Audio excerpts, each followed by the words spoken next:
Draft your LCS team and earn money. Alpha Draft. Match, the first one of the tournament as Cloud9 fights to stay in the tournament, and so do the Yowie Flash Wolves. Let's take a look at the bracket to see the games that we've already played today and the ones that are coming up here in Group A. As we know, the very first game that was played today, the GE Tigers ran over Cloud9 in that bracket, and then we just saw that SK Gaming, after winning their first game, also lost to the GE Tigers. They are both going to play tomorrow. GE Tigers, of course, already qualified for the semifinal. SK Gaming still has a chance. That brings us on to the game now. Cloud9 versus the Yowie Flash Wolves, and after their performance in the very first game of the day, there was a lot to work on, and you actually said during that game, this Cloud9 can't beat the Yowie Flash Wolves. Oh, I wouldn't go that far, but I think that they personally just have to completely forget about that game. Like, just remove it all from your mind and just play as you have played before. You have a lot less expectations now, and you have no pressure on you. You know, before you were facing the #1 team in the world, now you're just facing the #1 team in the region. Well, you know, it's a little bit unfair to say, some might argue and say that #1 team in Korea, as the Tigers, could be the best in the world, but I think that from what we have seen so far, that's no longer disputable. I'd actually completely disagree with you there. I think that they had no pressure playing the GE Tigers because everyone expected the GE Tigers to win this game, but everyone's expecting, at least Cloud9's fans here are expecting Cloud9 to beat the Yowie Flash Wolves. Yeah, and that's a very important point, and I think you do have some legitimacy in saying that if they play like they did against GE, it was such an uncoordinated, unthoughtful play style that they were bringing out against GE. Random tower dives without adequate vision. That's not the calculation we're used to seeing from C9. They've always been that very smart team that beats you with the rotations, even if they can't individually outplay you. And this was just wild, just insanely reckless play, and you can't do that. They would lose to any team in NA playing like that. One of the things that stands out for me was the draft that the Tigers did against Cloud9, in which they forced Meteos to pick a nerfed Jarvan over the Lee Sin, which in my opinion was a mistake. They should have most likely gone with the Lee. Now, for the Yowie Flash Wolves to actually do well in this matchup, I think that they have to take a similar approach in the draft as to what the Tigers have done, targeting Meteos and just putting the playmaking jungler in on a nerf champion. Yeah, some other things that we've said were weak from Cloud9. The Zed pick, I mean, once again, it was banned out as well. Would you just let High have that Zed in this one as the Yowie Flash Wolves and just prioritize Meteos? Well, I think Maple's a great Zed player, so there's a possibility we could see it as an early part of the draft here, but since C9's on blue side, I think we're going to see it banned out again. Maple has the depth in terms of other assassins to get fed on with his Ahri, with his LeBlanc, so just take away High's champion in that case. Yeah, and then go ahead, Joe. I think realistically as well here, if you look at the Yowie Flash Wolves, they'll have prepared heavy for SK. And realistically, they've probably prepared heavy for Cloud9 as well, because looking at that matchup, they'd already expected who they'll play in that second round if they lose to SK Gaming. So I want to say they're going to come in here with something smarter, but I also expected that against SK Gaming, and they let SK play SK's game, and you just can't allow a team to do that at this stage. We do see Cloud9 there backstage preparing, heavily Charlie with the notes in his hand to make sure that they have a good draft. Lemon scratching his head, that's not good. Actually, it's High with the notes there. Maybe a little bit worried, but as said, I do think that they must be nervous coming in. This is the Intel Extreme Masters World Championship, and one game and you're out, and the Yowie Flash Wolves could play freed, although they really want to make a mark here. Yeah, the fact is that they need now this quiet time, if you like, as a group to actually prepare for this game and make sure that they're all on the same page, because that last game, they just weren't on the same page. I would have actually loved to have heard the communication between Cloud9, especially that top lane double failed dive, because that was just so uncoordinated. And we saw Smeb just kind of walking around saying, okay, they're going to dive me again, and I'm just going to kill them again. And the GE Tigers looked much better, obviously, than Cloud9. I don't think you can safely say that the Flash Wolves look better than Cloud9, because that's obviously a totally unfair comparison to make. But Flash Wolves, if they play the same way they did against SK Gaming and Cloud9 play the same way they did against GE Tigers, Flash Wolves have a real chance here. Especially when we're talking about underperforming top laners as well. Balls has been struggling on champions that are not called Maokai. Even that Rumble when he got the first blood, sure, he wasn't in the greatest matchup, but just way overly aggressive on a champion he has been solid on, and his team fighting hasn't been there. We've seen him try and play with Lissandra. It's not great. His Gnar rage management isn't good either. So can Stake, again, we know Stake's got this Aurelia pick. That would have been much more consistent in terms of his teleporting and his playmaking in the last game, because he doesn't have to play around that Gnar rage bar. Now, I think for this matchup, though, these teams are both two that have been really struggling in the laning phase in their respective losses, and I think that the team that's going to come out ahead is going to be the one that focuses on the laning phase. You just have to recognize that, look, this other team could not handle laning phase, and neither could we. Just go for really strong lanes. Don't go for the Rumble, don't go for the Maokai, try to get a Lissandra, try to get some lane bullies in all your matchups and just snowball from there, because the teams have gotten very desperate in terms of when it comes to the team fighting once the laning phase is over. So I feel like the team that kind of focus on the bully lanes and top lane, perhaps a Hecarim with Ignite, could be the determining factor for this matchup. Yeah, and I'm going to go on a limb here and say that Cloud9 is going to look nothing like the team we've seen in the beginning, and I think they can win it in the lanes and in the later decisions. We did see the OE Flash Wolves going in for dragons and contesting fights that they normally shouldn't have at that timing. It's kind of the Unicorns of Love syndrome, as we've seen it in the EUL LCS a couple of times, but I think that's the kind of mistakes more likely that Cloud9 can really punish in terms of strategy. Exactly, and just as the SK forced Stake to make teleport mistakes, I think should be the goal for Cloud9 in this matchup. You know, you're not going to get that big of a difference in the bottom lane, especially when you've seen that the Flash Wolves play these Janna Caitlyn, these really strong lanes that are kind of difficult to kill. So just really focus on the weak link, and you know, it's a little not too hopeful just because of the underperforming balls that we have seen so far. But you know, you gotta go for it, really. Yeah, we'll see what comes out in the draft in just a bit. For now, though, we're going to meet the teams on stage with Chobra. Thank you, Shocks. We here at Intel Extreme Masters have been taking some tips from the most successful recent animated films, and we're going to hit you hard with the feels early on in the weekend. It's already time to decide which team will be playing their last match here in Katowice. First up, the team that took San Jose. Will they be able to take Katowice this weekend? From North America, it's going to be Cloud9.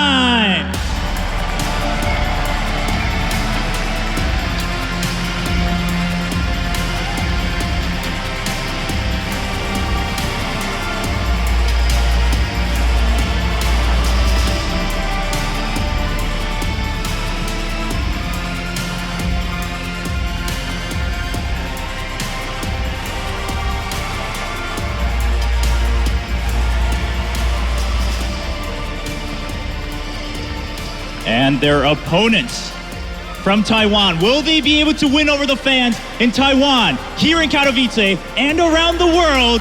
It's going to be the YOE Flash Wolves.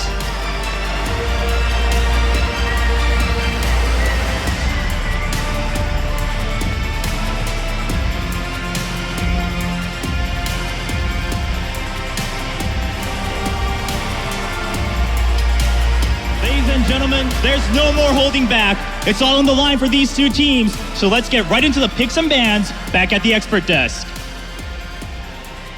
Thank you very much. We will get into picks and bans in just a second, but they're still standing there. So obviously they can't pick and ban yet. What are we thinking here in terms of must bans for either team? The YOE Flash Wolves did come out with a Caitlyn first pick in the last time, and we've seen that that is not something that has been working out here in general. I think that the Flash Wolves have to target Meteos like the GE Tigers have done and force him to pick a little bit of a less powerful jungler. Now, if Cloud9 has done the research, I think that they should go for perhaps a first pick Lee Sin if they actually do target out Meteos and force the Lee into Rengar matchup and really snowball the laning phase that way, because Rengar is not really the champion to really impact the lanes pre-6. And If we don't see that, though, I think perhaps still a Rumble ban, because you do have to give credit for the previous wins that Cloud9 has acquired on these champions. Yeah, GE, though, with that Italy ban, we have to remember that Karsa also an Italy player here, so that actually is a contested pick in this matchup. Meanwhile, it just is not with GE. They do not play in Italy. They are not accustomed to using that champion. So if there's another power pickup, maybe that comes into play. But I think you're right. Shutting down Meteos in the end does look like the key to success, because we just haven't seen that laning strength coming out of C9. So if you remove Meteos' abilities to affect the lanes, then maybe you can trust on somebody like Maple to outplay. Well, we are going to be moving into picks and bans here, and we'll see exactly what they're going to go for. Both of these teams, of course, probably need to have a change of mindset and a change of style coming into this elimination match. Of course, the loser will be going home. The winner gets another chance tomorrow, where they'll play SK Gaming for the second slot from Group A going into the semi-finals. We can see already here the bans coming out. Nidalee taken away, Rengar taken away by Cloud9. The Rumble ban from the Yowie Flash Wolves. Kind of expect it, even though, Balls has been falling more onto that Maokai pick. His Rumble is still very good. Now, I'm expecting to see here a first pick Rek'Sai from Cloud9, if not banned by the Flash Wolves. 3 junglers have already been targeted, and Rek'Sai being the last remaining real powerhouses here. And to be honest, I feel like the Flash Wolves have forced themselves into a poor situation. Either you ban the Rek'Sai, or you take the Lee Sin into the Jarvan matchup, which we saw the Tigers willingly take that and be very successful. That is a bit of a head scratcher. Let's see what they actually ban here as we do tick down. They seem to be taking their time about this one. Actually going for Graves there, wanting to take that away from Sneaky. Actually a champion which he's got a 3-0 record on in the North American LCS right now. And you called it right there. Rek'Sai let through, and that will be Cloud9's first choice. However, it's left Maokai up here, and it's left Zed up as well, which I'm sure Maple is going to take away. There it is, the lock-in. Yeah, that's not surprising at all. We have seen those 1v1 plays from Maple where he does, the Flash Wolves really do play to get him ahead. So by giving up the Rek'Sai, they make a decision that they are going to get a more stable champion, I think, for Stake up in the top lane that isn't so dependent on timings, which he and his teammates didn't quite seem to be able to hit. And then there's the Zed pick as well to take away from High. I think really interesting here is that we've never really seen Cloud9 be given a taste of their own medicine with the Maokai Zed picks, the staples that they have had in their comeback victories in the NALCS, making their way back to their previous best forms, but they have never really had to face a team that was willing to take the Maokai and the Zed, and Cloud9 locking in the Corki because they know how important the Corki is when you're running that Zed composition. So smart by them in locking in the Corki, and potentially the Flash Wolves could have benefited from taking the Corki rather than the Zed from the get-go. I think they've never really faced a team that have left Maokai and Zed up there, and you're taking a jungler away and they just pick both of them. They may get their hands on Janna this time around, but Corki Morgana, solid bottom lane pairing. I think the Janna is just critical because now they're going to have it if we do see C9 play that Kennen again. Now, Lissandra could come into play here as well, but, frankly, I have not been impressed by Balls nor High's Lissandras that we've seen so far. It's been really lackluster in terms of team fighting, laning, pretty much everything. They flexed it a couple times, but other than that, it just hasn't been great. What I want to see here with the Morgana pick is, though, Cloud9 showing a little more flexibility, hopefully, and putting that in the top lane, because you have a winning matchup against the Maokai and be able to constantly pressure and snowball off the laning phase, allowing Meteos to really devote himself to the middle and bottom parts of the map. And the Jarvan pick, which is what we thought would be taken by the team that just did not get the Rek'Sai, well, we saw how weak Jarvan was in the early clear in the game that Cloud9 played it, and it's just really, the nerfs really affect him. A lot of armor from his E, and it's just going to have to be a lot of focus in the top lane with the Maokai gang camping for perhaps Stake, just because Janna is not good at setup, and neither is Zed. It's funny when we talk about the last game, Meteos forced onto that nerf Jarvan, and they've kind of done it to themselves here, although, there are other options still available there. Lee Sin comes to mind as a big one, which you may decide to go for instead, but Jarvan locked in. Lissandra, the 2 picks here for Cloud9. So you said you've not been impressed really with Balls or with High on Lissandra. Looking like High's going to be playing that one this time around. Well, I mean, it's into that Zed matchup where you can dodge the death mark. There are ways to make it work, and especially in the late game. But if we look at this fast push strategy, if Zed gets rolling and with the Caitlyn, with the Janna looking like they're going to be locked in again, they're setting themselves up for a nice split push. I think a little worrying factor about this, though, is that we have seen Stake being somewhat lackluster, and against his team that is going to kind of want to engage onto you with the Lissandra, with the Morgana, he's going to want to build that Righteous Glory, so the AP damage from the Flash Rolls is going to be minimal. And Morgana, the Lissandra, and the Gnar can really itemize a lot of armor, and then eventually the Caitlyn, the Zed, and even that little bit of armor shred from the Jarvan just won't matter, and the late game would simply go into the Cloud9's favor just from draft. I mean, you see that almost every game on Zed, though, and that's why I'm not a big fan of Zed as a champion right now in the current meta, because you go late, everybody's going to get QSS, Zhonya's, especially in the double AP era we live in right now, and he's just not going to be effective. You have to hit a very specific split push window. Yeah, and I think that really they really put themselves into a hole by giving up the Corki when you wanted to take that Maokai Zed composition. Yeah, picks and bans are locked in. One of these teams is going home, and one of them is staying in the Intel Extreme Masters World Championship. Who will it be? We'll find out right after this.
All right, guys, it is our first elimination match here at the Intel Extreme Masters World Championships. I'm Doa. With me is Quickshot and Deficio, Cloud9, Yoey Flash Wolves. One of these guys is moving on to tomorrow.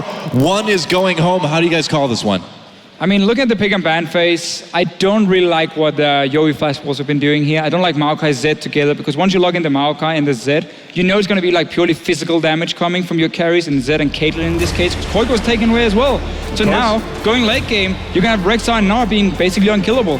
It's going to be so difficult for Sneaky's Corki, though, to kill a Maokai on the other side. So I think both teams have got similar sort of weaknesses. A lot of magic damage on the side of Cloud9, but it's going to come down to these team fights, Doa. That's right. Welcome to Summoner's Rift once again. Cloud9 versus Yoey Flash Wolves. The Fnatic skins have been popular today, haven't they? Oh, Fnatic Corki. Yeah. Pretty badass, honestly. That's pretty cool. I like the Fnatic Janna. It's not bad. Do we have Fnatic Jarvan? No. Casa, ruining everything. Not today. The one thing I do want to see from Cloud9 is whether or not they can adapt from their game earlier today. There's been so much discussion about whether or not that was Cloud9's actual level and whether it was their intent. But what we can say is, as a team, they were down on themselves. They didn't really have a lot of faith in a victory, and I think that's why they played so recklessly and aggressively. You know what, we all talked to them earlier this week, and they did seem so down, they're beating themselves up about this GE Tigers match. Well, that's behind them now. I'd really like to see the Cloud9 that has become, in recent weeks, another force to be reckoned with in North America. I feel like they can certainly do it here, but they have to prove themselves. It is do or die for Cloud9. It is, and now as their expert desk were talking about, the expectations on Cloud9 to perform. GE Tigers, you know, hey, you lose to one of the best teams in the world. It happens. Now, Yoey Flash Wolves looked okay against SK Gaming in certain parts of the game, but were basically not on the same level, I think it's fair to say. SK Gaming got ahead, they won the game. Now, obviously, GE Tigers managed to beat SK and are in the semifinals for them. And the winner of this match will face SK tomorrow, to see who will also join the GE Tigers in the semifinal. Yeah, well, it's going to be a matter of who avoids losing, I think, because of all of the pressure out in the group stages. The one thing I do want to see is how the Flash Wolves play around Cloud9's initial laning phase, it doesn't look to be any sort of lane swaps from either of the squads, because Flash Wolves, I think, dropped the ball against SK, maybe not reading their opponents and their weaknesses. It's a little more difficult because Cloud9 are more diverse than SK Gaming are. Yeah, we'll be standing in lanes here though, and we just saw what Cloud9 did here at level 1. They walk into the enemy blue buff, take this small golem away. So this simply means you need one less minion or melee minion in their lane to hit your level 2 on both your Morgana and your Caitlyn. Morgana and your Corki in this case. You know, it is kind of an interesting difficulty that the OE Flash Wolves have in that they're playing teams with such completely different styles than C9 and SK, because their game against SK is going to be very, very different than what they're going to face here. Nice dark binding from Elimination, but we're pretty much used to him hitting nearly all of those on Morgana, aren't we? Yeah, he actually had a good Morgana game earlier today. Wasn't bad, yeah. Well, I mean, until the game was completely gone. He hit his dark bindings yes, anyway. I mean, that part of it, yeah, that was great. But the rest of it, not so much. It's very sad when that's the only thing you can really... We're looking for positives here, right? You're welcome, NA. There was that level 2 Deficio, but NL and Sword Art playing relatively defensively despite eating a couple of those bindings from Elimination. Still, you're losing the early push on a Caitlyn in the Caitlyn Janna lane, and we've seen this matchup last game, Forgiven against Prey. Corgi in the mid game is just so much stronger, so if you don't win your laning phase on a Caitlyn, you don't really do anything. You're gonna need 3 or 4 items before you can add any value to your team, and that's a massive problem when you lose this early push, also because Cloud9 got that small golem. To correct myself, it was only Sneaky who got the XP, so he got the early level 2, and then of course Elimination got it after. They got the pressure in this bottom lane. Mid lane, of course, is fairly even. It's a bit of a farm fest. Top lane though, Meteos is looking for a piece of steak.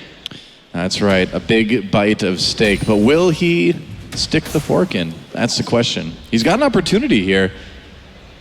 He's going to be maybe seen coming in. Steak, there we go. Ball's jumping in. Steak might need to burn a summoner here. There's a knockup from Rek'Sai trying to get away. There's the flash used. Is this going to be first blood? He doesn't have a lot of health up. Flash from Balls, they really want it. Cloud9, will they get this first blood? They will. No, they won't. They won't.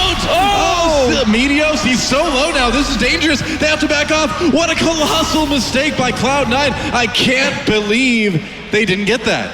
I think Balls canceled his auto attack in the very end. It must have been something like that, yeah, checking the auto attack. But man, that one feels bad. It looks like we've got a bit of a pause here after that as well. But that is not the start that Cloud9 was looking for. I don't want to over-dramatize, but earlier this morning, Meteos in particular was missing skill shots, was not mechanically playing to what we expect from Cloud9 players. Cloud9 as a team made some very sloppy mistakes. You can judge the decision-making in the dives all you want, but they were missing skill shots on those dives. Talking about cancelled autos, talking about jumping in there, over-committing again from Meteos, Cloud9 not starting this game off very well. Well, so this wasn't really about Meteos too much, because it was more, he was expecting obviously Balls to get the kill. Sure, yeah. And then you wouldn't have to flash and that would have been fine. But as soon as he saw Balls cancel the auto attack, he's like, oh damn, I have to flash in now and try and get him. Go for it, and that right. was too late, so just big mistake there. They got the flash at least, but in the end you now blow 2 flashes for that, so definitely not in favor of Cloud9, except for the fact that Balls can still stay in the lane and farm, where we're going to have to see the teleport probably being used by a Steak to get back in lane. I mean, you're right, yeah, Balls is probably going to get a bit of a CS edge from this at any rate. So, you know, let's see what the summoners were. Overall, you could say it's a bit of a win depending on how much CS Balls can get, but I think that flash on Meteos is going to really hurt, and him not being on the map, having to recall, we'll see if it actually does benefit C9. I don't know. I just think for a team that is already down on themselves, within 4 minutes to fail what should have been an easy first blood, it's just so difficult. Yeah, the psychological pressure this is going to put on the guys is going to be immense. You don't want to tilt now, and I think you could make an argument that they may have came into the GE match already tilting a bit. For sure. This isn't going to help so much, is it? No, of course not, but again, it's not the end of the world. Nobody died for it. It's not like they jumped in and gave him a double kill or anything. Balls will get a bit of farm. We did see, however, the difference between like Jarvan and Rek'Sai. Now, we talked so much about junglers today. There's been a lot of jungle bans coming in. The nerf to Jarvan where he lost the armor on his E. It simply means his early clear is a lot weaker than it normally is. So once he gets to level 3 and gets a double buff, he needs to recall, buy his Trailblazer, buy a ward, and then he comes back to farming or potentially ganking. And that's where we saw Meteors here using the Rek'Sai early on to just clear, still sits on Hunter's Machete, then he goes for an early gank where Jarvan cannot respond in time, and that was a good use of the Rek'Sai and why people like her so much compared to, let's say, Jarvan at the moment. Yeah, that's right, and it looks like we're coming out of the pause now. Meteos coming back into the top lane. Looks like they're just going to push this one up all the way to the tower, not going to give Stake rather any opportunity to get they want to force CS TP. next beat. Yep, and they will. Yeah, very well played. Fast pushing the lane up here. Again, the Jarvan is not nearby, and you just want to see that TP being used. So now Balls on his side, he can run back to lane, won't really lose anything before the wave hits his tower, and you now have that global advantage to try and make a play. Yeah, we do see double Dawn's rings for Stake as well. So most likely going to follow it with that Righteous Glory. It's something that we're seeing become more and more standard, I think, is the term for the top laners in this situation. There is Balls returning to lane to Officio. And we haven't seen too much of High in this middle lane against Maple, both reaching near level 6. High opting to go for the Flash Ignite, no defensive summoners this time around. We'll see how effectively he can play on this Lissandra. Not had the greatest of showings in recent weeks in the North American LCS. No, for now he's just going to sit and farm. He needs to get that arm guard and obviously the hourglass fairly early on to prevent the all-in. But obviously, I mean, this matchup is a farm lane because... Ooh, here we go. Cars are coming in. They get the flash from High. Quick little play. High has to go back to base now. So yeah, it is a farm lane because obviously Lissandra at 6 can just ult to herself as Zed tries to kill her. Right. But this gives suddenly a lot of pressure for the Yowie Flash Wolves in this mid lane. You got the summoner blown, and also you get to push in the wave and get a good back timing on your own mid laner, which is very important. No potions for High. He just had enough gold for an arm guard. He obviously wanted more. Elimination though. Oh, he's dropping low. Elimination knocked up. A lot of damage coming in from Sword Art and NL, but not quite able to get that kill. Dangerous business for C9 this bot lane though. And it's the power switch. NL and Sword Art were struggling in the early levels against Sneaky Lemon landing, binding after binding. But as Caitlyn and Jen are starting to push a little more aggressively, they seem to be taking some more control of that lane. We did see a sniff from Casa, but he decided to go back into his jungle. Well, I just think NL and Sword Art. I just really like that play in the mid lane where he came over the wall, just easy forcing of the flash on High, and it's stuff like that that gets you really scared if you're Cloud9, especially if you're High. You can see High here as well. So he was forced back first because he had to use the flash. Only got an arm guard, no potions, no wards. It's a terrible situation for a mid laner. So he was basically forced to go back and shop. That's why he just pushed a wave, went back to base a second time. Now he has wards, now he has a potion at least, and then he returns to lane. So this is basically just bought a lot of time for Maple to time his own back, his items really well, and not lose any farm on it. So nice little setup in this mid lane for them. And we know this team, they focus on Maple so much. He's the big carry for them. If he gets a lead, he starts roaming to the bottom lane, and that's how NL suddenly gets a lot of items or kills himself. Well, Maple definitely in a position to start that play. High will be doing battle with him. 2 green wards in High's inventory. We'll see if he wants to make any sort of plays around the map. We do see that Casa is moving into play. Does have the flash and the flag and drag, but High gets out with that glacial bar. Yeah, it was very close. I think the Karza had been like a couple steps forward. He might have been able to knock him out of the E with the QE combo from Jarvan, but just barely not getting there in time. Either way, a lot of pressure put onto High, and you can see that paying off. The CS lead's starting to grow a little bit for Maple. Yeah, definitely not going too well for High. I mean, it's tough with him because he's always the target of these big tournaments here. Teams will try and ban him out or pick away his champions. In this case, he had the Yowie Flash Wolf. They gave the Rek'Sai to C9 and traded for Maokai and Zed, 2 of the most common picks for Cloud9 this split. So that was pretty smart in the pick and ban phase. Yeah. Problem is still Zed Maokai together just gives you that all physical damage lineup later on that can really hurt you if you don't close out the game in time, because they're 2 big tanks on the side of Cloud9 with Rek'Sai and Gnar to basically shut you down. So I've got a question to the guys and to everybody watching. High has been the topic of discussion in his champion pool for such a long time. I pitched this idea to Deficia and Doe a second ago. At what point do you say Balls takes over the mantle of NA Scara?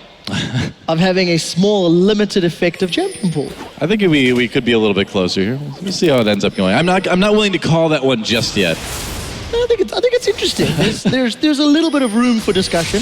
Yes, you can argue High is making more decisions in game, but Doa, balls and Stake, they're going at it. Yeah, that's right. Alt's use Meteos coming up. He's going to try to make a plan here. I think Stake's in a little bit of trouble. He's still got that flash, but will he be able to use it? No, actually, his flash just not quite up yet. There's a knockup from Stake, but it will be first blood going to Meteos Cloud9. Here comes Karza for a bit of equalization. Well, let's see what he can do. Chilling Smite is down the flank. Stake is interrupted. Meteos catches Karza, gets a second kill on the board, makes up for the misplay earlier. That's the Meteos we know and love. Such a nice setup, and we see Cloud9, they put all the focus on Stake up here. He's the weak link on this team, and we often see how Karza just ignores him. He just leaves him up there on his own, and he's going to gank the bottom lane, he's going to gank the mid lane instead. He came in there trying to make a counter play. Not the right decision, and Meteos 2 quick kills for him. Yeah, that's the opposite of what the Flash Rolls have been trying to do. A little bit of action in the bot lane now, and L in a bit of trouble. Teleport coming in, though. Oh, let's see what happens. Sneaky's managed to get the kill as Elimination's peeling away. It looks like Balls cancelled that teleport, but Stake, he wants some well-done Elimination. The knockup's going to come in and secure that kill for Soldart. It's a 1-for-1 trade. Not sure if Elimination was a bit surprised by the cancelled CP from Balls there, because he kind of stayed trying to finish off the kill on NL. Instead, though, yeah, I think he might have wanted to go down there and be a part of that, you know, Meganar or not. Obviously, he was hoping for YFW to just kind of back away once he saw the TP. Yeah. But as soon as it was cancelled, Stake just realized he could stay and kill Elimination. So that is a situation, misunderstanding here. Yeah, it's going to cost Cloud9 a dragon, though. So right after that double kill for Meteos, kind of things going the other way in this game. And YFW was able to pick up a kill and a dragon. C9 can push the top tower here and get some D-wards in the jungle. Because we know there's so many guys on the bottom side from the YFW, they are at least staying there now, not hard pushing it in or fast pushing it, but Meteos, he's sitting ready for a potential dive. And important to note that in the last moment or two, High actually invaded into YFW's jungles, got rid of both of those green wards. So Cloud9 have got a lot of information to work with on the Flash Wolves top half of the map. And you can really see how Balls is putting all his focus on this one-on-one lane, because he's gone for Hexdrinker first into a Maokai. That's normally not a good idea, because Maokai is not going to kill you, and obviously you are against so much physical damage otherwise from the YFW. Nothing is really going to pop that Hexdrinker, but he's doing it simply for the one-on-one lane. That's why Meteos is staying as well. They want this tower, they want the kill. Yeah, Stake trying to defend that tower, but okay. With the minion waves being the way they are, he'll be okay for the moment, but certainly a risky situation up there. I love the information, though. If you look at all the wards, Meteos and Balls are going to have a lot of time to react to anybody moving up. Oh, certainly. So, at the very least, a little bit of planning should secure them that turret. Should drop in a moment or two. And Sneaky playing very aggressive with this Phage and Sheen already completed. Well, it certainly should. I mean, Sword Art wasn't really in lane when we start off, and any damage you can get onto NL is good damage. Still, top lane down now. Cloud9 gets the first tower. Yeah, first blood, first tower, a couple kills, but the first dragon going to Flash Wolves looks like High doing a lot of damage to this mid lane turret as well. Oh, here we go, though. Karza coming in onto Elimination, traps him in the Cataclysm, and the ace in the hole helped them pick up that kill. That looks so easy. It was easy. It looked easy because it pretty much doesn't get any easier than that. You trap the Morgana and the Jarvan ult. That's it. Oh, meanwhile, some more action in the mid lane here. Maple in trouble. Well, he gets sent to the Frozen Tomb. Meteos and High, they reply 1-for-1. It's kind of weird looking at these two teams right now, though. Cloud9, they know to invest all the wards and focus on the top side, and yet Elimination tries to clear a ward on his own when he knows there can be a Jarvan nearby. Yeah. He ends up dying for it. And then in the mid lane, Mabel staying towards the top side of the mid lane, again knowing that Cloud9 was up there with so many champions, and obviously just an easy setup to kill him. So two misplays by the teams and quickly capitalized on by the other ones. Yeah, overall, though, C9 looking pretty good, pulling out to about a 3,000 gold lead at 13 minutes, which is certainly nothing to be unhappy about.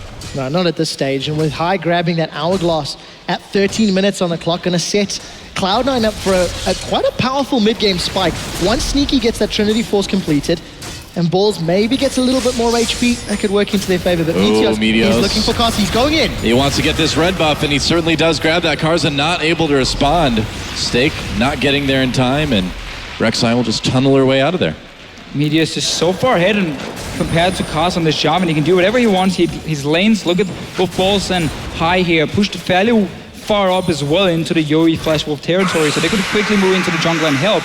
And you know this Corki is going to take that tower on his own at some point. Once he gets Trinity Force, Caitlyn won't be able to respond to him, and therefore Cloud9 don't even have to put 4 guys to take the bot lane tower. It's gonna die on its own. Keep pressuring the map here. You've played around Stake so far. and he's fed you pretty well. Yeah, true enough. Oh, Elimination. Not quite hitting the binding there. We've got some time until Dragon, and you can see YOI Flash Wolves, they know they were down in vision. They're trying to bring it back and got a little bit more map control in the bot. And doing the best they can. I quite like Meteos' tunnel placement. Got some defensive tunnels across the C9 jungle and even some deep ones in the Flash Wolves half of the map. So if he needs to respond, he can. Cloud9 may lose their tower in this engage. The Frostbomb defends it. They've caught NL, but Casa is nearby, so this could get explosive. Sneaky and Lemon wisely don't go in the door. That turret has like maybe one auto attack remaining on it. It's going to go down extremely fast, and the Flash Wolves want that to go down. Meteor should just go to the top lane right now, because they're pushing in the 2 lanes at once. Seems they just want to back away. They want to play it safe, but they had the pressure in the 2 lanes on the top side. They saw a lot of guys on the bottom lane, and once Casa shows himself as well, that would open up for a very easy dive onto Stake, take another tower up there, as long as the Sandra is putting pressure. TP is ready for balls. He's sitting in base now, so he can join the bottom lane if he wants to. No Mega now, however. Is starting to move down as well, too. But it looks like Dragon's up in about a minute 30, so the teams need to start being aware of that. I think YOI Flash Wolves should be able to get this turret without too much trouble. I think, not pushing them away. Okay. A breath of fresh air would knock it down, but YOI Flash Wolves simply can't breathe on the tower. And the wave thing, clear from Sneak, he's too good. Well, the thing that's kind of funny about this is that if they push too hard for that, they may get chunked out enough where Dragon becomes a real possibility for Cloud9, so they need to be careful about that. Or TP coming from balls behind them, and suddenly you have a few kills. I mean, trading the top lane, but Cloud9 is putting all the focus on this Dragon now. You've got the Trinity Force completed on your AD carry. Caitlyn has not been able to use a strong early game to anything, basically. This is where Cloud9 wants to fight. And also be annoying. Poor That's Casa, so man. huge. Leave that man alone. Such a great chunk of damage in the top lane, though. Mega Gnar has just pinged, but Flash Wolves not really in place to make this happen. He's looking for the engage. The Glacial Path is going in. He's caught Soil Darts in the 2. Meteos is now being hammered on by NL. But here comes Balls! Balls throws him against the wall, and he's going to focus down on NL. NL flashing in. Meanwhile, Meteos in the backlines being annoying. Oh, but here comes Maple on Zed. Meteos gets the double, though. Are they going to be able to get any equalizing kills? Maple manages to take out High. But this still sets up C9 for some nice control down the bot lane. Maple's still in trouble. That is 3 kills for Cloud9, and they should be able to grab a Dragon off this. What do you think? Just a great use of their power spike here. And yeah, Dragon should go to Cloud9 as well. Dragon's we just talked about how, again, you have Hourglass on Lissandra, you got Trinity Force completed on your Corki. You want to fight, so they seek it, they go for it, get a few kills, get a tower, they get everything. Well played by Cloud9 at the end of the day. A little bit of scariness as the fight got dragged on multiple fronts, but Meteos 5-0-1, got the Tabi, got the completed jungle item and some HP from that Sidestone with a bunch of kills. He's currently sitting on 2,000 gold, but they've caught Karsa once again. They get the flash out of Stake. Meanwhile, Karsa tries to come in. He's already solo health. Balls running away with that Mega Gnar. Meanwhile, Stake chases Sneaky in a lot of trouble. NL picks up the kill there. Meanwhile, the Dragon still very low. This one's going to go over to the Flash Wolves. Well, wait for it. High is on his way. Got 2 kills now, though. Oh, you think they're going to be able to do it? Well, High is here. They do. Burst it down. He got through. I spoke too soon. Tough to call at least. A lot of fights going back and forth here. That was in weird, this game. Fisher. Yeah, that was kind of strange. That was a bit of an odd Dragon fight, but in the end, a Dragon fight that Cloud9 can be very happy with. Gave 2 kills to the Caitlyn, but that's not really too much of a problem because she still needs a lot of time. Yeah. Before she's going to be useful. We don't want her to be useless. No, we don't want her to be useless. It's been a bit of a messy game, though, on both sides. It's been a little bit of back and forth, not the most smooth decision-making here, but for now, C9 is ahead. There we go. Finally, the auto takes on that bot turret, and so YOI will finally claim their first turret of the game. Yeah, I agree with that, Dora. There's been a little bit of misplays here and there, but overall, Cloud9 have been more aggressive. They've been more in the face of the Flash Wolves, and it's thanks to that sort of proactive gameplay that has allowed Cloud9 to get 3 towers, to get the Dragons, to have an advantage in kills and the gold advantage. The only thing is, can they keep it up against Stake? And the answer seems to be yes. They're trying to right now. Trying to. It's been very clear there's been a mismatch in the jungle here. Rek'Sai is just so much stronger than Jarvan on the current patch, and Cloud9 used it well. They invaded into the jungle, found Karsa a few times, took his buffs, kept ganking his top laner. Now they're even going to find him around his own red buff. I mean, that guy cannot get a break. You know, it seems like this Rek'Sai first pick has been worth it for C9. High is doing perfectly fine on Lissandra, and now C9 going in onto this red buff. Are they going to be able to find a fight here? They will. They'll get the ult onto Maple. He's in big trouble. That's yet another kill. At this point, is Meteos taking too many of these? Should he be trying to give kills to the other positions a little bit more? Yeah, of course you should. I mean, you want your 2 carries. You want the Lissandra and Corgi mainly to pick up the kills. You're already going to be tanky enough just by getting 6, now 7 early kills. But at the same time, by you getting a Randy and Zoman and a Thornmail very early against a Zed, Caitlyn, double 80 carry or double physical damage, that's not bad either for Cloud9. It means he can basically go in on his own and just tank everything. Yeah, Maple unable to get anything done. And this is what you touched on in picks and bans, Deficio. That death mark going to be so difficult to deal damage to High. Elimination's working his way towards the hourglass as well. And with all the armor Meteos is picking up, at some point Maple's going to become less effective, and Flash Wolves are too far behind to split push as well. Yeah, exactly. And you can't really split push against a fully tanky Gnar and a full tanky Rek'Sai who also has a global ulti. So you can have 2 guys sitting in each lane, just wait at the tower and just wave click. The Zed won't be able to join the fight on the other side of the map. So you got 2 ways of basically shutting down the split push and force team fights instead on the side of C9. Balls is about to get his Sunfire Cape finished as well, too. So this is quickly becoming like Zed's worst nightmare. A whole team full of health and armor. This is not a good situation for Zed to be in. No, the only good thing, I guess, for Maple is you always build a lot of armor penetration on a Zed. But, I mean, if you don't have a target to pop, you're basically going to be useless because you don't add anything else in a fight as a Zed. Very true. Let's also be a little bit fair now. Cloud9, yes, they are ahead. They've got a decent lead. They should, in theory, be able to keep this lead up. But if you contrast this game to what SK did earlier in the day, there's quite big differences. Cloud9 not really having a great day on the stage.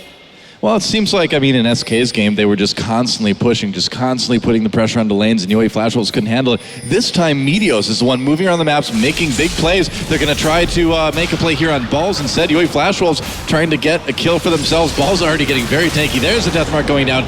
Should be one they can pick up. They used so much on him, though. Wow. And that might give C9 a Baron here. Well, let's see what Cloud9 can do. We do see both Stake and NL moving into range. This could be dangerous indeed. Vengeful Maelstrom is going to buy some more time. Meteos is going for the gauge. They've got Never Losers, ironically, who lost today. Now they've turned their attention to Stake. They want him well done. Sword Art's joined the fight late. Baron has been stopped, though. I think that Stake is pretty charred at this point, but C9, no Baron, but 2 more kills. Like it, Dora? Is that the way you like it? Medium well, usually for me. Sometimes I go back and forth, but either way, no matter how Stake is done in this game, it's not good for UAE Flash Wolves. No, it is not looking too good for him. So have we made enough Stake jokes yet? I think so. There's been a lot of feeding people. He's been well done. Have we hit our quota? All right. Close to. Is there ever a quota on Stake jokes? We'll find out, right? The answer should be no. The answer to that question should be no. Oh, Meteos, man. This guy has just been such a superstar for Cloud9 in this game. You know, this is what they really needed to have happen, and he has been around the map, making things go Cloud9's way in all 3 lanes. And is there really anything UAE Flash Wolves can do against this? I mean, the Zed's not really doing a whole lot. Maokai, yeah, maybe you can get the bat lines, but again, you need damage to follow up that engage, right? Exactly, and that's the problem, and why Cloud9 at the moment is kind of just chilling back, waiting for dragons to spawn and trying to react to what UAE Flash Wolves are doing, because they're the ones who are trying to make the plays. Yes, Balls went down, he was pushing the lane up, barely any wards to spot him, but he gave 2 kills for C9 because they started the Baron and forced Flash Wolves to come and stop it, and then suddenly you have the engage. Dragon 30 seconds should go over to Cloud9 as well. Might even be able to get more because Balls is already here. High is pushing the mid lane while Stake is stuck in the top lane. He has teleport ready though. Well, Cloud9 do have a lot of members, but they need to deal with all of that wave clear from Maple. Can actually cost them a tower, so Flash Wolves get their 2nd tower of the game, but Cloud9 is still grouped up on the bottom with Dragon spawning shortly. It's a little bit weird play here. You don't have to give up that tower for free to a Maokai who's already been shot down quite a lot, and you have Rek'Sai ulti or a TP from your Gnar to kind of defend it easily and still get control of the Dragon where you can start to fight yourself. So I didn't feel like C9 had to give up that tower. Instead though, they really want to fight here. Yeah. Stake is coming in. Dragon pulled out of the pit now by Cloud9. There's a teleport for Stake. He's going to get locked up immediately. Able to back off into his team TP as well. Yep. Balls could get there. He came in with the teleport dragon, activated yet again by Cloud9, and Yoli Flash Wolves just looks so uncomfortable here in the river. Are they going to be able to find an angle here? Balls ready to come over the wall at the moment's notice, and High comes in. He's going to get the ult onto Sword Art. Meanwhile, the counter engage from Yoi Flash Wolves. High, Zonia's Maple still with the kill, and what an ult for Balls, throwing everyone into the wall there. Elimination Meteos coming through. Balls still in there again. Sword Art manages to get out. Here comes Sneaky, low health. It is okay though. NL and Sword Art on the run. Meteos, he's not done yet. Sneaky coming in. There's the kill onto NL. A double yet again for Meteos. How many times have we seen that this game? And C9 with another team fight win. 15-8 the kill score now. 2 for 4 in that engage, and it looked so scary for Cloud9. For a second there, we did see Maple get a kill early. NL was untouched for so long, but it seems the LCS teams are showing that Gnar can still be relevant. Look for Balls to get the stun against the wall in a moment. So what C9 is doing here, they're waiting for Balls to build up his rage first. That's why once High goes in, you can see Balls not really joining. He's just standing in the back, auto attacking. He needs that Mega now, and that's why the Yoi Flash Wolf can single out High, get the first kill. Now Mega Gnar comes here when there's a nice juicy wall right there. Flash, smacked him into it, and that's how you win a team fight. Absolutely, so well man. played. Really leaves Maple on his own too against the rest of Cloud9. Yeah, Ball's really doing work with that Gnar. Yeah, NL just kind of stuck around a little bit too much there. You need to get out of there. It's so tough though, right? Because you're playing as Caitlyn that even though you've got Edge and Shiv, you're still not powerful enough. It takes such a long time for Caitlyn to become relevant or able to deal with the front line that Cloud9 has in front of them. You're so fragile too. Exactly. Yeah, I mean, that's the problem. You don't really add anything to your team except for maybe wave clear. But we have seen how Cloud9 don't really care about you defending your lanes. Instead, they walk into your jungle and try and collapse on you there, maybe even dive with Lissandra going in with Hourglass. Gonna be completed soon for Elimination as well.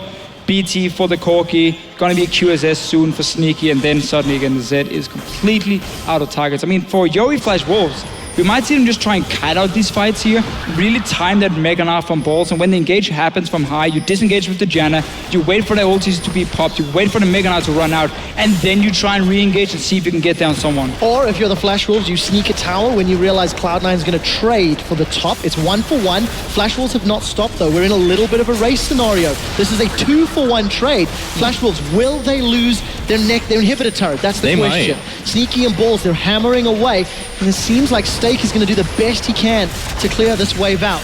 Balls is going to go Mega. Look in the middle lane there, Doa. Cloud9 trying to chase the Flash Wolves down. Yeah, I think they got their money's worth of that one. Getting the inhibitor up in top lane, or inhibitor turret rather, up in top lane, pretty big for Cloud9. They can still defend that mid lane inhibitor turret fairly easily, so I don't know if that was quite the best trade for Yoi Flash Wolves there. What do you think, Deficio? It's the kind of trades you feel like you have to make when you're behind to try and get at least some global goal for yourself, but no opening up your inhibitor. Of course not worth it for the Yoi Flash Wolves. Did, however, get enough gold for Last Whisper now on your Caitlyn, so they're really trying to just find goals somewhere on the map. You gotta see if Never Lose can potentially carry the game for you.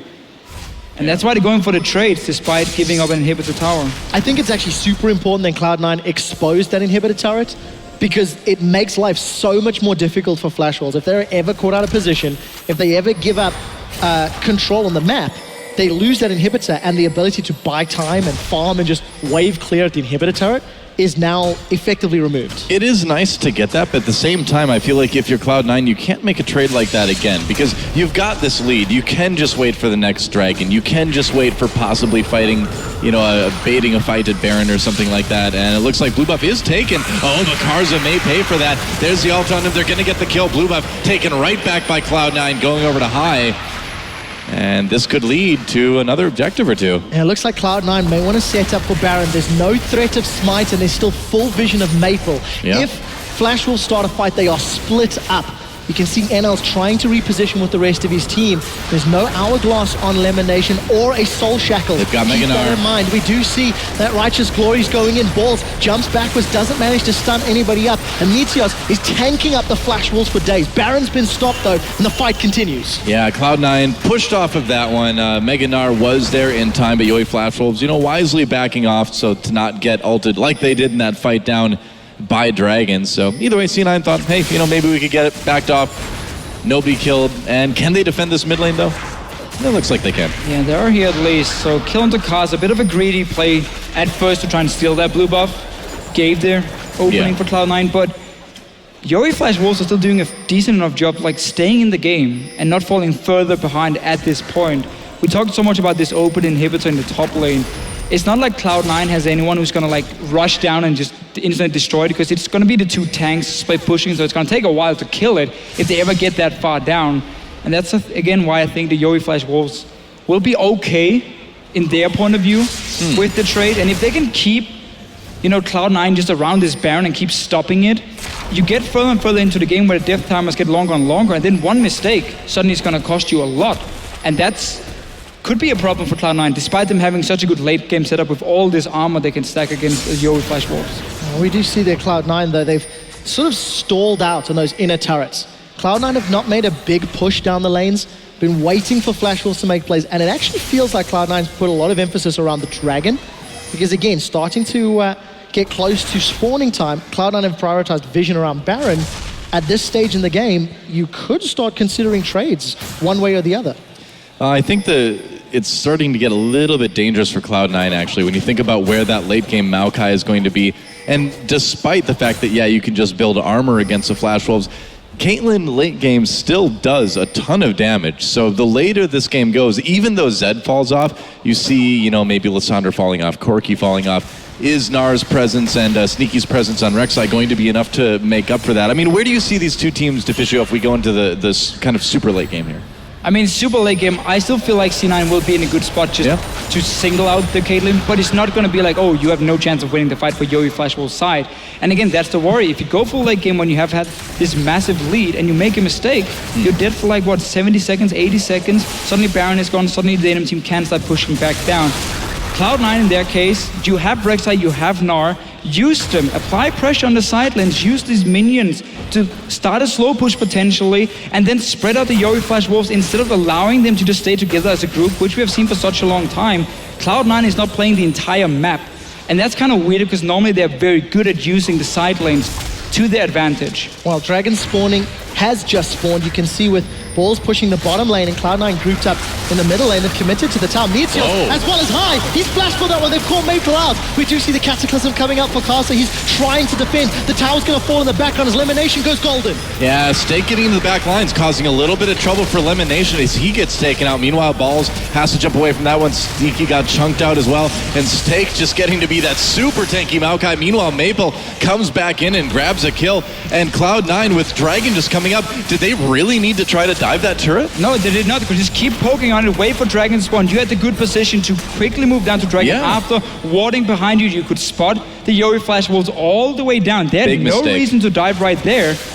And at the same time, it's the same deal. You basically allow the Flash Wolves to stay together as 5 or 4, at least with a teleport, making it so much harder to make these plays here. Use the map to your advantage. And there's the Dragon for the Flash Wolves on Meteos. Burrows his way out of that one, but again, you just have to go back to that dive under the mid turret that High tried onto Maple. They could have, just like you said, backed out, taking that Dragon. It would have been their third, but now things are very questionable again. Oh, Meteos may overcommit here, decides actually to back. Now we do see, Balls is teleporting from behind. They've caught NL. Wow, that's Meteos. Another kill, and Balls is continuing. He hops over, doesn't connect with the boomerang though, and force back, and that's actually slight role reversal. Now Balls and Stake. That's Mega Gnar against Mega Tree. Throws the chimney, and Stake manages to get away. That's a sentence I never thought I'd hear a human being say, but it's a good job. Go back to that Dragon play earlier. Cloud9 were caught out by Flash Wolves re-engaging. This time round, Flash Wolves are caught out by Cloud9 re-engaging, but teleport is down for Balls. So keep that in mind if they want to play those side lane pushes. The game's getting a little bit sloppy, I think, on both sides at this point. Cloud9, I kind of am starting to say, I feel like I'm seeing a little bit of the desperation come in that we saw against the GE Tigers, but they don't really need to be that desperate, do they? No, not at all. I don't think so.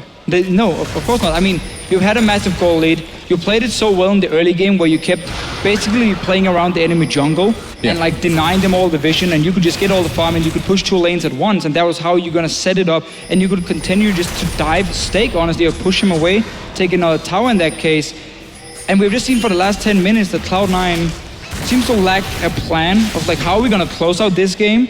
And that's why they keep dancing around this Baron itself that we've seen started and stopped a few times. Now they go for more of not a desperation dive in the mid lane, but just a bit too over-aggressive, honestly. And they get punished for it, buying more time for the Flash Wolves to really defend and go for this full late game where every mistake really counts. Deficio, it was going to happen at some point this weekend, and I'm going to say it now. If Admiral Akbar were talking to the OE Flash Wolves in Cloud9, Oh boy. he would look at Baron and say, don't go for it, it's a trap. And at the moment, Ball's trying to play around the vision. He's going to get caught up by Stake, Doa. Oh man, that's right. Balls manages to hop out on Stake's head. Stake taking a lot of damage actually on the way out. But it's true though. These teams, they're both focusing so much on Baron.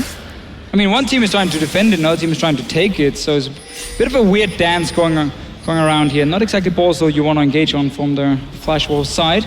Means they get chunked, and Cloud9 back to the Baron here. If you manage to set a proper vision in this red side jungle, which you have had earlier, not just one layer outside the Baron, you need to go in around the Raptor camp, you need to go, ahead of the red buff, place some wards there so you can see the Flash Wolves move onto the Baron, and then of course have 2 pink wards in the river itself to deny vision around the Baron itself. Then you can maybe bait, have the Lissandra jump over the wall to engage, but your wards are not placed aggressive enough, and it's too easy for the Yoi Flash Wolves to come and place their own wards and just stop you from starting this Baron here. C9 just kind of gave up all their vision around Baron, didn't they? Yeah, Basically, completely. yeah. It's such a weird game. Cloud9 have traditionally been such a smart team when pressing their advantage, when using team comps to their fullest potential. That failed tower dive is just completely hit the brakes. NL has got his hands on a QSS, the Last Whisper, working his way towards a Bloodthirster as well. All of the time that NL and the Flash Wolves needed is being given to them. We're 35 minutes in. Yes, the Flash Wolves are down 7k, but that is incrementally less at this stage in the game. And C9 just didn't necessarily use their lead they afforded earlier to the best of its ability, I feel. Yeah, well, C9 still with the turret lead, still with the gold lead, but at this point it doesn't feel like it's making as much of a difference as it did before. Stake getting caught out by that dark binding, but C9 looking a little bit more cautious. But at this point, again, we talked about that desperation earlier.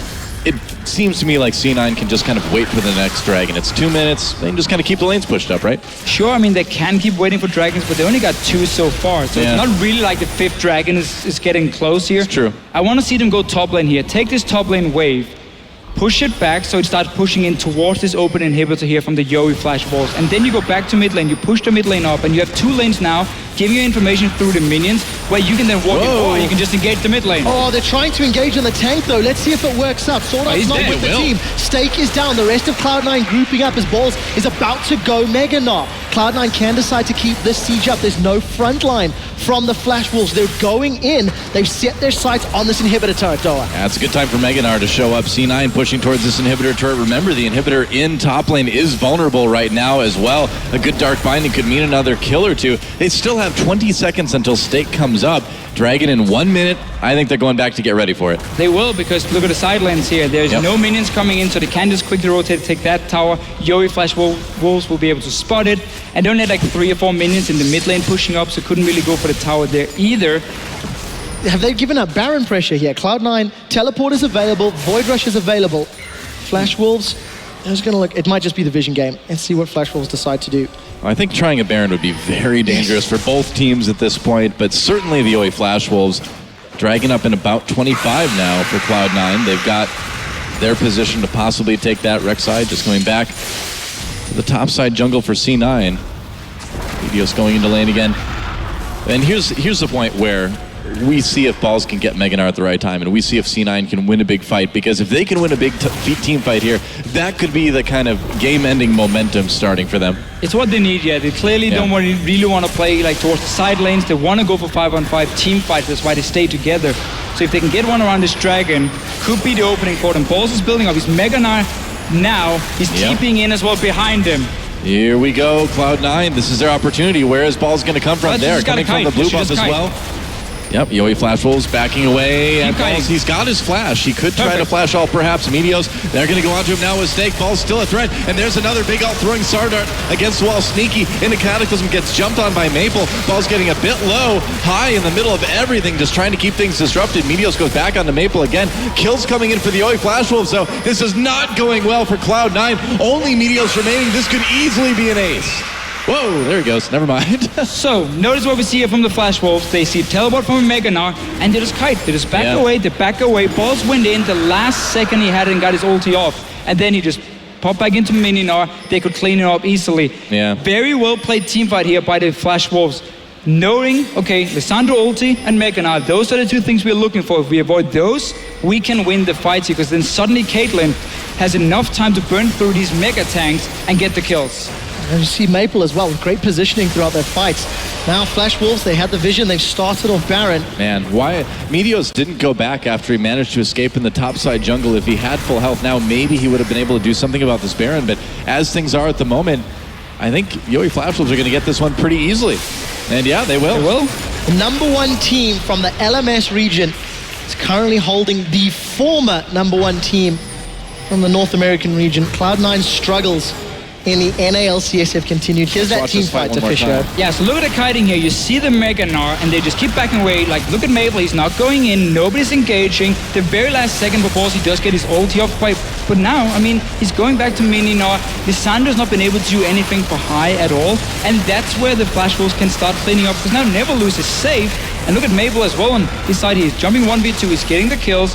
Just such a well-played team fight from them. And we really see how Cloud9 here, they don't have a plan. They don't know what to do. So all they look for is the dragon to respawn in a team fight. And that basically just got punished right there. Yep, certainly seems that way. In that team fight, man, Maple just destroyed Sneaky too. His death mark is doing so much damage. For sure. I mean, Maple played it well. I Had a loss for words to Fisher. Well, I was just looking at balls here and like his lack of home guard. Not always a big fan on Gnar, because it's so hard to time it. Like you have to go back to base with the Mega Gnar. But it's making, I mean, it's tough now for Cloud9 to get the right engage unless they can get the flank onto the Flash Wolves and really get this Mega Gnar in there. The thing is, right, Cloud9 stalled 15, 20 minutes ago. Cloud9 went for that tower dive 10 minutes ago, which put even more brakes on the team comp. And despite the obvious weaknesses in team compositions, Yowie Flash Wolves are simply playing team fights better. They are finding targets better. They are playing around Balls' Gnar better. Highs, Frozen Tombs have been somewhat desperate at times. And Flash Wolves have nullified the lead that Cloud9 had earlier. And look at this. Flash Wolves are knocking on Cloud9's inhibitor door. Yeah, it's certainly getting a little bit dangerous for Cloud9 right now. At Baron buff, helping Maple push up the bot lane as well too. And you know, I wonder when the next time we will see a Gnar win a game is going to be. I just keep seeing this Gnar picked up post-patch, and we've seen people play it passably well. Yeah, Balls did have a good ult in this game, but just overall, it seems so rare that you see it, you know, well-coordinated in a team fight. Stay coming in on this one, and meanwhile, the mid turret does go down. Cataclysm dropped. They're getting a lot of people low already. Karza Maple manages to get a kill. Sneaky picks one up himself, too. And Cloud9 forced to back away. This is going to be an inhibitor, possibly for Yowie Flash. No! He comes back in! Oh, now we'll see if Maple can get out. Cloud9 managed to fend off the siege from the fact that NL went down. But I love the fact Yowie Flash was played around Balls' Mega Gnar. Same again, though. It got an inhibitor. NL this time around. Just the turret to Fisher. Yeah, almost. Oh, just the turret, yeah. sorry. You know, I feel like they would have gotten the inhibitor, but NL just walked so far forward that it was easy for High to come in and blow him up. So let's see here. Balls was down the bottom lane to clear the wave, and now the fight breaks out at first. Stake in the front line with Karza. That's a perfect setup. You see how the Caitlyn is just standing auto-attacking. No damage onto her at the start of the fight. Until High saves his ulti. He's waiting for NL to come close enough. Yeah, he walked way too far forward to get that last headshot. But he's going to blow him up anyway. So once he goes in, binding as well, I mean, okay. I guess he was planning on. For him. I guess he was planning on meleeing that inhibitor to death. I don't know. Caitlyn, not the best melee champion. Whoops. great team fight, great defense from Cloud9. I think a little overly aggressive from Flash Wolves would be fair to say. Yeah. Despite the fact they started that well, they got rid of half of the front line from Cloud9. Also well played by Cloud9 though. You know what it does? It actually summarizes this entire game, doesn't it? Like aggressive plays, small mistakes, back and forth, and we've still got this partial stalemate. But Flash Wolves are now the ones dictating the tempo, dictating the pace of the game. Well, they certainly are, yeah. I mean, they're kind of making Cloud9 play reactively now, and the Baron buff gone, I believe, off of Yowie Flash Wolves and everybody at this point. Yep, that's true. So that will even things out a little bit more for Cloud9, but still push back to that base. And just to update people, we have 3 dragons for Yowie Flash Wolves and 2 dragons for Cloud9. So we're not getting close to the 5th one yet. But it's now in favor of the Flash Wolves. And they keep pushing down here. If they can keep Never Lose in the back, where he can just stand there and auto attack away, then he will burn through the tanks. Eventually. Eventually. He needs time. Well, as long as you can see the Lissandra engage and the Meganar, you've got that range. You do, indeed. Balls getting charged towards Meganar. I think that's the reason Flash Wolves are playing a little defensively. Keep an eye on that little timer. As long as there's minions, it's going to play into Balls' favor.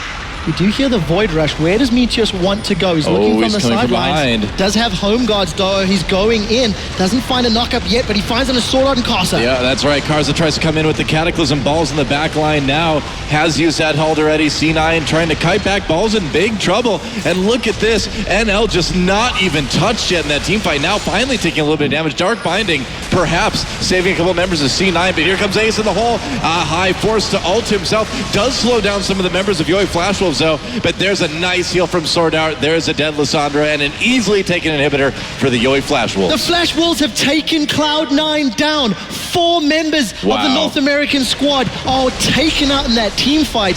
NL and Maple run rampant. Yep, NL got some good positioning in that team fight. Balls wasn't able to make the difference, and that is it. Cloud9 is eliminated, and the Yowie Flash Wolves survive to day 2 of the Intel Extreme Masters World Championships. It has not been a good group for the LCS squads. It's been rough. SK dispatched by GE Tigers. Yowie Flash Wolves stepping up, digging deep, and beating Cloud9 at the late game. Something that Cloud9 is famed for over and over and over. And simply not in it here in Katowice. No, full credit to the Flash Wolves here. They really played the late game team fight so well. And also just on Cloud9's side here, not really having any tools to get to the Caitlyn late game. There's no home guards from, let's say, the Lissandra either. You go back, you get home guards, you sit in your base, and when they push up to your inhibitor, you just TP in behind them, or not TP, so you just rush in towards them, because you know they're pushing your base. That's the way you can get your engaged with the Lissandra potentially here in the late game. Instead, it was a Rek'Sai coming in, obviously didn't really do too much, and we just saw the last few fights how Flash Wolves managed to avoid losing despite having this pure physical damage lineup. Of all the armor and the early lead for Meteos, just didn't use it. That's right. Well, it's time to send it back to the expert desk to see what their take on the game was. All right, thank you very much. I'm at a loss for words, honestly. Congratulations, Yowie Flash Wolves, still in there, but Cloud9 is out. And it started, or it ended rather, the way it started for Cloud9, although it didn't look like it in the mid-game, because, again, that tower dive that was questionable in the beginning, it's just very un-Cloud9. Now, we thought that the winner of this game, at least personally, would be the one coming out ahead in the laning phase. And Meteos on the Rek'Sai really was showing that he knew how to play the champion and was just really snowballing the lanes for Cloud9. But when it came down to closing the game and acting as a unit out of the laning phase, it just was not there. The engages, the teleports, trying to combo them with the engages. Now, Nara actually managed to purchase the cooldown reduction on the flash and the teleport, signifying that perhaps there's a little more synergy there that we may not know about. And it's a lie. It wasn't there. Well, I mean, just coming into this game too, I think Meteos, we had a lot of discussions about this on the desk in terms of his itemization, because when you go up 7-0 in kills on a jungler, certainly it's an unorthodox situation, but at that point, do you just build a Hydra right there and try and like duel the Zed, try and get that split push going with Rek'Sai? You're on this very mobile champion on the map. You can put down a lot of pressure by yourself and nullify that Zed to a certain degree and therefore kind of win more lanes. Because if we think about it right there, Cloud9, he'd gotten his lanes ahead, but he was the really big one right there. Can't he just keep like pushing to that advantage? And we flirted with the idea of perhaps going and investing, even though you have to pay a little bit more to switch it. The kills were coming in before the completed jungle item. Maybe go for a skirmisher's blade, a skirmisher's saber in the jungle. Now all of a sudden, Zed has no chance of dueling you with a Hydra on top of that, and now you actually have a way of winning the game without having to practice on that synergy that was, is depressing. Yeah, you actually, go ahead. Team fighting and strategical play was something that Cloud9 were always really good at, right? And when this game got to, okay, now we have to group up and start to figure out how we're going to end this game, the strategical side of it, they just look lost. They look absolutely lost. Well, and also I think you have to really credit Sword Art, because he had some very clutch monsoons. Both him and Maple really turned a lot of those team fights around. Maple found people on the periphery that he could assassinate or zone out, and Sword Art was so good at holding those monsoons until the last possible second to open up space for NL to auto-attack. I also feel like that game really showcased why Maokai has been a really strong pick for teams that or top lanes that are kind of struggling a little bit. You know, you have a really good itemization to just become a really strong tank line. You have the AoE damage reduction, and you have a point-and-click lockdown that you can just use for anybody that fails to engage properly. And then we have this replay which showcases exactly that. Now you have at the top side, Balls teleporting into the blue pit, trying to go for a really odd flank. And you have the Flash Wolves kiting back. They have this speed trend that's really important. So Cloud9 can't really go and push out of this area now because that would give the Flash Wolves the advantage. He uses the hop over this, and at this point, when Meteos commits to using his E, he's all of a sudden completely vulnerable. A Maokai W gets him out of the fight right from the get-go because he has no way of hitting the back line. And I think the hero for this fight happened to be Maple, because now he's the one that's hitting the back line. He ultis the Corki, gets him out of the fight, forces him to Valk out, and now you have Maple, Caitlyn surviving with the incredible monsoon and just dishing out free autos everywhere. And you have to point out right there too that the Lissandra ultimate came in after Cataclysm was already laid down. Jarvan was really a very poor target to use that Lissandra ultimate on right there. We've talked about Cloud9 having these issues playing Lissandra. Balls hasn't really shown up on it. High hasn't shown up on it. And you have to be better in the late game about selecting targets. Obviously, it's not a skill shot, but it is critical that you get it on the right person. With Jarvan already landing all of his AoE, popping out of the Cataclysm, they had great zone for Caitlyn. It could have been held longer. Yeah, we were discussing the Caitlyn pick before, and I also saw Candy Panda tweeting that it's not so good early. We've seen it a couple times here. What if it was all thought through from the Yowie Flash Wolves? They knew that Cloud9 would be able to close it out. They had looked at that first game, and they wanted to go for that, Monty. Bravo to them. Caitlyn is a good pick if you can get over that power trough. You know, we talk about it in the early game. You can get the fast push down. You can harass people out of lane. But then she just enters this very extended fallow period. But I mean, 6-item Caitlyn is still a 6-item Caitlyn. You're going to be doing a ridiculous amount of damage at that very long range, and that's what we saw. Yeah, we did. So they pull it out here, and let's go over to Chobra because he's got Steak with him for a post-game interview. Thank you, Shox, and I am indeed here with Steak. I'm very excited to stand next to Steak in his beautiful hair, but congratulations are in order for winning that losers match and staying in the competition here in Group A. So congratulations. How do you feel? 恭喜你，我们想知道你现在感觉怎么样？感觉没有很开心，因为我们今天是打得没有很好，对，但是我们明天表现还好，第二场后面的表现有比较稳一点。So at first, I'm very happy that, but at first we had a lot of mistakes that we made, but we're still really happy with our win today. Sounds good. You should be. And yeah, let's talk about that first game a little bit. The first game seemed a little bit rough for you, and especially for you on Gnar. There seemed to be some team communication issues with your teleport, and you guys looked just a little bit dazzled by your opponents, SK Gaming. Just what were your talks after that game? How did you recover from that match? 你第一场玩那儿的时候可能有点沟通问题，可不可以给我们分析一下，你是怎么做什么样的改变才能恢复状态？因为我们第一场只是输给是我们输给我们自己，因为我们打不好，所以第二场我们基本上都知道我们应该会赢。Okay, so we learned a lot of what we had to do from our first game, and so we made a lot of changes because of that. Well, sounds good. Of course, as the result shows, you did indeed. But even in the second game against Cloud9, Meteos was everywhere in that early game, ganking all around the map, of course, taking a lot of kills, and it looked like he was going to help C9 take the win. Did you ever feel like it was slipping away too far, or did you have faith in your late game composition, even if it was all AD? 你跟第二场打 Cloud9 的时候，看起来 Meteos 在全地图上都在，可不可以给我们分析一下，就是你们是不是有信心，到后期你们可以赢的？因为我们拿到很多后期角，所以然后又是我们很熟悉的角色，所以我们知道我们只要撑到后面，我们一定会赢。对不起，可不可以再说一遍？因为我们拿到很多后期角，然后这些角色又刚好是我们熟悉的角色。Okay, so we relied on our team composition because we knew that we would outscale them in the end. All right, so having that faith in the picks and bans. Now, the talk for the Flash Wolves all weekend is confidence, proving yourselves, and showing the world what you have. You've gone 1-1 so far. Where is that confidence? Do you still feel pretty good, or do you feel that you actually need to try harder to prove something? 想知道如果你现在有信心吗？或者你要再证明一下自己？我们应该可以赢 SK 啊，我觉得。He feels like we should be able to be SK. Okay, well, yeah, that was my last question. So the rematch, you're confident that you'll be able to take it this time and move on to the playoffs in the Intel Extreme Masters World Championship? 你估计你这一场会赢吗？会不会到半决赛？我觉得机会蛮大的，我们应该有机会赢 SK。对，我们应该是可以跟 SK 打。I have a lot of faith that we'll be SK, so yes.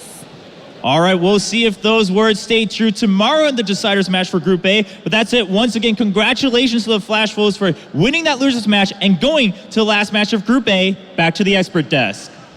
Thank you very much, Chobra, Steak, and Rachel for that interview. As he said, tomorrow up against SK Gaming, and let's take a look at the bracket one final time for Group A, as we now have all matches completed in that one for now, at least, as we'll see tomorrow. GE Tigers, of course, already qualified for the semifinal, and then we'll have SK Gaming up against the YoE Flash Wolves for that second spot in the semifinal from Group A. Before we talk about SK Game versus YoE Flash Wolves, Crumbs, you should stand by your convictions. When I said that you said that you don't think Cloud9 could beat them, you said no, but it turned out to be right. It felt like they had a holy barrier that just could not allow Cloud9 to close the game out, and it was made of steak. Perfectly cooked. Perfectly tenderized by that top lane initial harass. Yeah. It's like, I'll get you next. But SK Gaming versus the YoE Flash Wolves. Tomorrow, have we seen enough from the YoE Flash Wolves? Some good engages there in the late game, playing their comp correctly in the end. I mean, we have to give praise where praise is due. But versus SK Gaming, I don't see the same scenario. Well, there is a little bit more of a rubric of how to play against SK right now, considering, I think, the successful banning phase that the GE Tigers deployed against them. So there will be a little bit of variation in terms of their pick and ban. Now, can they actually close this out? The thing about SK is that they are a much more punishing team when it comes to snowballing the game and just playing very disrespectfully, very aggressively, and continuing to just press their advantage. So I don't think we're going to see as much diddling around in the mid-game as we saw from Cloud9. I do think it's going to be a closer match than the first time around that we saw the Flash Wolves versus SK, just because the one dimension that SK seems to be playing at, and with a proper ban phase, as we saw the GE Tigers use against them, it really hindered their ability to kind of play that same style out, particularly the Annie from N-Rated, which by getting the Lulu out of the picture, then all of a sudden you no longer have the ability to protect your AD carry and really just drop the whimsies on any assassins trying to get into the backline. Yeah, and that's a big thing as well. I actually saw N-Rated outside and pretty devastated actually after that loss, and that makes me think, how strong mentally here are SK Gaming. Obviously they've already shown the flaws. They've played here today like they play usually in the domestic league, which kind of points me to say, if they're just playing one style, you've got to be able to counter that style. And yes, they didn't do it today, but maybe tomorrow with the right amount of watching that game back, watching the GE Tigers back, and watching maybe some LCS games back even, maybe they can pull that one out. Yeah, we will see tomorrow. That's it for Group A, though, when we're on the cusp of breaking into Group B. And to prepare us for that, we have Cho on stage with Edward and Mad Life. That's right, everyone. We're back here on a global stage right here in Katowice, the rivalry between Gambit Gaming and CJ Entus. We have two of the oldest members of both organizations right now. We have Mad Life for CJ and Edward for Gambit. I want to know if they have anything to say to each other after having played so many times in the past. 그럼 이제 여러 번 예전에도 만났던 팀인데 상대로서 특별히 에드워드 선수에게 정말 메라 선수는 서폿의 신으로서 불렸던 선수인데 할 말이 있는지 궁금하네요. 이제 오랜만에 뵀는데 예전이나 지금이나 항상 잘하신 것 같더라고요. 그래서 오늘 경기로 누가 더 잘하는지 한번 겨뤄봤으면 좋겠습니다. Well, we've met several times for sure, and I always thought Edward played really well. But I think tonight we'll really be able to say who gets to go on top and who's the better support in this world. What do you have to say to that, Edward? I know we played so much together, but most of the time we won, of course. But I guess a pleasure to play against Medley because he's one of my favorite supports to look at, and it's just gonna be a fun game. Awesome. All right. Well, that's going to be the opening match in Group B, everyone. I hope you're all excited for Gambit Gaming up against CJ Entus in Group B for League of Legends here at the Intel Extreme Masters World Championship in Katowice. We'll be back after this break.